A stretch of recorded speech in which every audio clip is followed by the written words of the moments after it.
Every girl at my high school was told the same thing. Don't look too long in the bathroom mirror. Now the first rule was simple. If you see a girl in red behind you in the mirror, don't turn around. But the second rule was even worse. If she smiles, then it's already too late for you. Hey y'all, welcome back to All Things Jenny. I'm Jenny. Let's get into this Reddit no sleep story time. I went to Hawthorne High from 2011 to 2015. Now every girl who attended that school knew those rules, even if no one ever admitted it out loud. They weren't written anywhere. No flyers, no warning from teachers. You just learned them the way you learn every bad things, through whispers, nervous laughter, and the looks that people give you when they realize that you have just used that bathroom, the girls' bathroom on the 3rd floor, the one with the mirror, with the last stall. I didn't believe it at first. None of us did. It sounded like a story that bored teenagers make up to scare freshmen, like Bloody Mary with a new coat of paint. Until the mirror glitched. The first time I noticed something was wrong, I was washing my hands before my chemistry class. The fluorescent light flickered, buzzing like they always did, and I stared into the mirror a little bit longer than I should have. That's when I saw something red move behind me. Just a flash, like fabric swaying. When I turned, the bathroom was completely empty. When I looked back at the mirror, my reflection lagged behind me. My head felt the friction of a second after I did, like a bad video feed catching up. Then it corrected itself. I remember nervously laughing and blaming stress for all of this.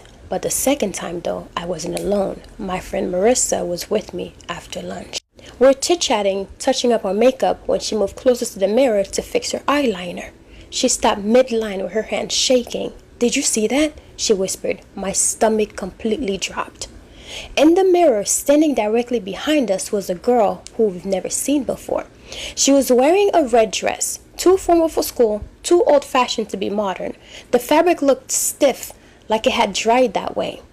And her long black hair hung forward, hiding most of her face.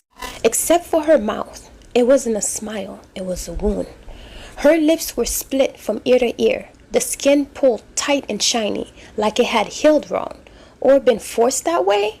The corner of her mouth curved upward unnaturally, stretched too far, too long on a living face. She wasn't blinking, she wasn't breathing, and the crazy thing is, she wasn't even standing behind us in real life. Marissa screamed and spun around, and I followed her. The bathroom was completely empty. No doors moving, no footsteps, no red dress. But when we ran, I swear I heard something behind us. Soft, wet footsteps that didn't echo quite right. After that, everything got worse. Girls started seeing her everywhere, in the bathroom, in the mirrors, inside the last stall, and sometimes just her smile reflected where your face should be.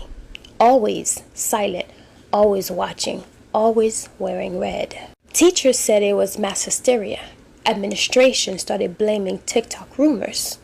But girls stopped drinking water altogether so they won't have to go use the bathroom. Panic attack peaked. One sophomore fainted during class from dehydration. Then the bathroom was closed. They told us it was a plumbing issue, but it wasn't. A junior named Alyssa Toner disappeared that same week. Her locker was untouched. Her phone was found smashed near the gym bathroom. Her parents insist that she would have never ran away. 2 weeks later, during renovation on the 3rd floor, they found her remains sealed behind the walls in the girls' bathroom. The official report says accidental unaliving. But she wasn't the first girl who vanished there. My aunt used to work at Hawthorne High School in the late 90s. When I told her about the girl in red, her face completely drained of color. She told me about a girl named Rosa Calderon. Rosa transferred in 1997. Quiet, always kept to herself. Always wore red, same dress, different days. Kids started teasing her. Teachers completely ignored it. Until one afternoon after school, a group of girls cornered her in the 3rd floor bathroom. It started as bullying, then it turned cruel. Then one locked the door, one held her down, and someone thought it would be funny to give her a smile that she'd never forget. Then they just left her there with red substance coming out of her body. You guys know what I'm talking about. The janitor found the red substance on the floor, but Rosa was never found. No body, no investigation, no police report. The store was sealed during renovation that summer, and Rosa was completely erased until Eliza. That night my aunt told me that story, I received a text at 3:33 a.m. from an unknown number.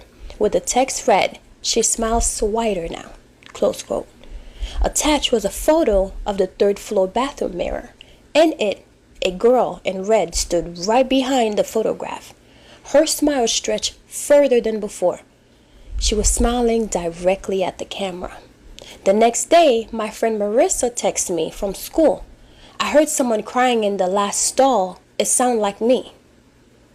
Her final message came seconds later. The text read, she says she's tired of mirrors. That was 3 years ago. The school completely remodeled the entire third floor last summer. New mirrors, new stalls, new walls. They said the school is safe now. Last night, while I was brushing my teeth, my reflection smiled before I did. And I swear to God, there was something red standing behind me. So, what do you guys think of this story? I hope you guys enjoyed this story. I've actually heard crazy stories about like the bathrooms and stuff, especially school bathrooms, because there's always different energy going in and out of the bathrooms. And sometimes kids, tragic happen where people get unalived at school, and a lot of times it happens in bathrooms and or the hallways. But I do believe some high schools and middle schools could possibly be haunted, just like hospitals, just like nursing homes and all that stuff could possibly be haunted. And I remember reading this story about this young lady who received a text from the beyond, and it was from a girl at school. And the text was coming, and people were sharing it on Snapchat. When I used to be on Snapchat a long time ago, I remember this thing was going around about some sort of ghost that was in their school that was sending everybody text messages, and they were sharing it all on on Snapchat. And I remember receiving a picture of people just sharing, and I guess I was part of their friend group. I'm not sure how, but they ended up sharing me a picture of this person that they saw in the bathroom at their school. So anyways, and apparently the dead girl was basically texting people, which is crazy. But anyways, let me know what you guys think of this story. It was one of the long ones, so let me know what you think. I hope you enjoyed. Bye and happy Friday.